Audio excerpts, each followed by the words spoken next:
Hola chicos, ¿cómo están? Buenas tardes o buen día, no sé lo que sea. Ustedes no van a creer lo que me ha pasado recién. Esta es la cuarta vez que grabo la clase. Estaba saliendo tan linda y me he dado cuenta que no le he puesto para grabar, así que te empiezo de vuelta. A ver, vamos a ver, capaz que sale mejor, si va mejorando la versión. A ver, la clase de hoy es sobre los paradigmas en ciencias sociales y vamos a hablar de a qué le llamamos paradigmas y vamos a hacer algunas aclaraciones. Voy a sacar un poco los cartelitos estos de momento. Vamos a hablar de algunas concordancias que hay, ¿no? Cómo hay en la bibliografía de la materia y obviamente también dentro del campo de estudio de la metodología, distintas denominaciones para referirse a lo mismo. Cuando nosotros hablamos de paradigmas para nosotros es eh, una serie de supuestos básicos acerca de cómo conocer la realidad, ¿sí? Eh, Sería como el punto cero por el cual, digamos, hay una serie de principios básicos que orientan la manera que se considera correcta de aproximarnos a la realidad. En su interior, cada uno de estos paradigmas tiene una serie de exponentes, es decir, de pensadores y de teorías, ¿sí? Entonces, un paradigma es al mismo tiempo una serie de supuestos básicos acerca de cómo hay que conocer la realidad, y fíjense que se conecta con el tema de la clase anterior, ¿sí? Cuando hablábamos de epistemología, y por otra parte, también podemos entenderlo como que a partir de esos supuestos básicos han surgido unas líneas de pensamiento y distintas teorías, digamos, que pueden llegar a ser diferentes, pero tienen o comparten esos supuestos básicos de punto de partida. La literatura en ciencias sociales, digamos, reconoce generalmente dos y hasta una tercera.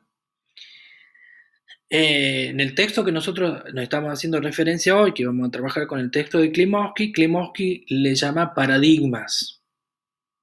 En cambio, en contrapartida, el texto de Sampieri le llama enfoques de investigación. Estamos hablando básicamente o casi de lo mismo, digamos.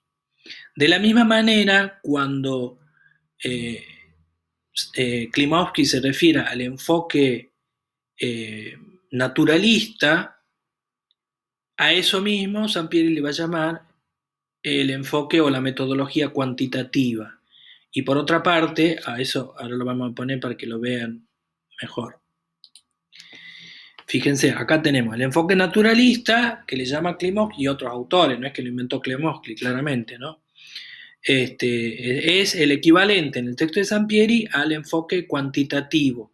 También es llamado el enfoque positivista. Son tres maneras de referirse a lo mismo: naturalista, positivista y cuantitativo. Esos tres nombres apuntan a lo mismo. Algo parecido pasa con el enfoque interpretativo, como le llama Klimovsky, pero que en el texto de Sampieri aparece como el enfoque cualitativo. También vamos a ver ahora que este enfoque también recibe el, eh, otra denominación. Bueno, decíamos, estos son los dos paradigmas básicos, pero también hay una tercera mirada que se ha hecho, digamos, que no está en el surgimiento del pensamiento de las ciencias sociales, pero que diríamos que por lo menos en los últimos 70 años se ha ido imponiendo, que es un tercer paradigma, que es un paradigma que trata de articular el enfoque naturalista, positivista, cuantitativo, con el enfoque interpretativista o también llamado cualitativo, ¿sí? Entonces, ese tercer paradigma que trata de articular los dos primeros, digamos, es lo que Sampieri le va a llamar el enfoque mixto. Bueno, a ver si se entiende un poco mejor. Acá eh, tenemos estos dos libritos que están acá ilustran, digamos, los exponentes de este enfoque. por un lado a Augusto Comte o Auguste Comte, como le quieran llamar, y por otro lado a Émile Durkheim. Es interesante mirar las fechas. Fíjense, Comte, que es considerado uno de los padres, digamos, de este enfoque naturalista o cuantitativo, nace a fines del siglo XVIII y muere a mediados del siglo XIX. Es decir, que Comte vive, digamos, el pleno auge o, digamos, o entusiasmo por eso los avances del positivismo en las ciencias naturales, que un poco habíamos hablado al hablar de la revolución industrial. En cambio, Émile Durkheim, digamos, nace a mediados del siglo XIX y ya muere a principios del XX. Nombramos a estas dos personas que son considerados, digamos, los precursores, digamos, de estos paradigmas. Hay otros, pero estos son los que en general, en el campo de las ciencias humanas o sociales, son considerados indiscutidamente los precursores. ¿Qué tienen en común? Tienen en común la admiración por los avances de las ciencias naturales, es decir, de las ciencias naturales en el campo de la física. De eso ya hablamos en la clase anterior, cuando hablamos de la revolución industrial, ¿no? Ha habido una serie de cambios muy importantes, digamos, a nivel productivo, qué sé yo, el desarrollo de las fábricas, la mecanización, la aparición de los ferrocarriles. Todo eso ha sido posible porque la ciencia natural, particularmente la física, ha avanzado muchísimo y eso ha posibilitado que tenga esa aplicación práctica.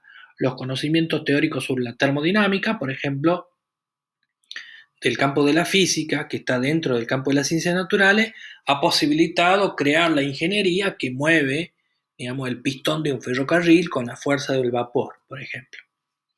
Entonces, la situación es esta, históricamente. Ellos, particularmente Comte, digo Comte porque Comte vivió, digamos, ese auge de lo que se llama positivismo, que por cierto, positivismo se llama por esta ilusión, diríamos hoy, porque hoy estamos un poco decepcionados de ese positivismo, en que el avance de la ciencia iba a llevarnos a un progreso indefinido del cual íbamos a ser beneficiados todos. Bueno, un siglo después o 2 siglos después de esto, estamos viendo que eso no ha pasado, ¿sí? Que por el contrario, sí es cierto, la ciencia ha avanzado un montón, pero ese beneficio generalizado a todas las sociedades no ha ocurrido.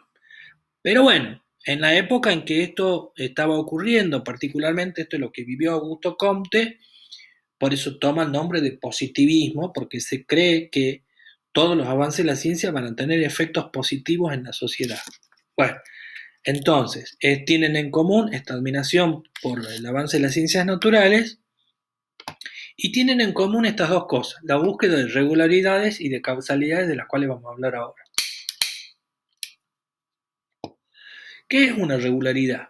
Una regularidad en el campo de las ciencias naturales, por ejemplo, sería el tiempo que demora en girar la Tierra alrededor del Sol, que son 365 días aproximadamente. Digo aproximadamente porque ustedes saben que existe lo que se llama año bisiesto, por el cual se agregan días para equilibrar, digamos, la pequeña diferencia de tiempo que puede haber, digamos, que no son exactamente 365 días. Es una regularidad. ¿Por qué? Porque siempre ocurre lo mismo. Siempre el giro de la Tierra alrededor del Sol dura casi exactamente 365 días. ¿Sí? Al mismo tiempo, el día y la noche es otra regularidad. El día dura 24 horas. Es decir, la Tierra demora 24 horas en girar sobre su propio eje. Esa es otra regularidad. ¿Sí? No es que un día demora 30 horas y el otro 60 y qué sé yo. ¿Por qué es importante la regularidad? Porque si un evento se repite, puede ser explicado porque puede ser la regularidad lo que permite pensar es la idea de predecirlo. Si yo puedo, digamos, establecer una teoría sobre una regularidad, esa regularidad debería poder permitirme comprobarla. Un ejemplo de esto es eso. Si la teoría sobre los cuerpos celestes fuera falsa, no duraría 365 días la Tierra en dar la vuelta al Sol. A veces sería otro tiempo, ¿se entiende? O sea, justamente la exactitud de las teorías del campo de la física, en particular la que tiene que ver lo que le llamaban los cuerpos celestes en la época de Galileo y de Copérnico, tiene que ver con poder haber predecido con cuánta regularidad eso iba a ocurrir, y eso fortalece la teoría. El otro término que está acá es el término de causalidad. El término de causalidad supone relaciones de tipo causa y efecto, ¿sí? Algo genera un determinado efecto, ¿sí? Si yo empujo a una persona y la persona se cae, o empujo un objeto y ese objeto se cae, el hecho de que se haya caído es porque hubo una fuerza que lo empujó, ¿sí? Eh, Eso en el campo de las ciencias naturales. Ahora, pensemos cómo podrían haber pensado Comte y Durkheim, especialmente Comte, eh, estos dos términos, regularidad y causalidad, dentro de las ciencias humanas, que se les llamaba en esa época, o las ciencias del espíritu, o lo que hoy llamamos ciencias sociales. El ejemplo sería, eh, fíjense, si nosotros queremos pensar los movimientos revolucionarios, por ejemplo, de movimientos de caos social, los cuantitativos dirían que esa explosión social, por ejemplo, del tipo de la de Revolución Francesa, la Revolución de Mayo, para ser más patriótico y hablar de la Argentina, tuvo un antecedente, no es que ocurrió de la nada, hubo algo que originó. Fíjense que aparece ahí la relación causal. El 25 de mayo, es decir, el día de la Revolución de Mayo, de declaración de la Revolución de Mayo, es una consecuencia de una serie de hechos. Por ejemplo, lo que había pasado con el virrey, en fin, la situación de España, que había animado a los que serían después llamados patriotas a autoconvocarse y a desobedecer al rey, en fin, etcétera, etcétera. Entonces, este es el tipo de cosas que buscan quienes, adoptando el modelo pensado para las ciencias naturales, tratan de pensarlo en el campo de las ciencias humanas, sociales. Ejemplo de esto son los sociólogos conductistas. ¿Cuáles son los sociólogos conductistas? Creen que buena parte del comportamiento humano, o toda, también se maneja en relaciones de causa y efecto. Vamos a dar un ejemplo con animales para que se entienda un poco mejor. Eh, yo tengo dos perros, uno de 7 años y una cachorra que adopté hace poco que tiene 5 meses. El perro grande ya conoce todo, la chica está aprendiendo. Entonces, por ejemplo, eh, cuando yo le doy de comer a uno, el otro sabe que ya le va a tocar. Por ejemplo, yo me acerco a la bolsa de comida y los perros se acercan. ¿Por qué? Porque el perro ya sabe que yo me acerque, la consecuencia de que yo vaya a la bolsa de comida es que después ellos van a comer. ¿Se entiende? Y de eso, por ejemplo, los que entrenan perros utilizan esa teoría, ¿sí? Te dicen, los que entrenan perros te dicen, hay que reforzar positivamente el comportamiento correcto. Entonces, si el perro hace algo que está bien, lo premian. ¿Por qué? Porque lo que están haciendo es tratando de conducir la conducta, valga la redundancia, del animal. Que el perro sepa que si hace algo va a tener un premio. Ya vamos a ir cortando este video porque dura 15 minutos y ya estamos al toque. ¿Se entiende esto? Eh,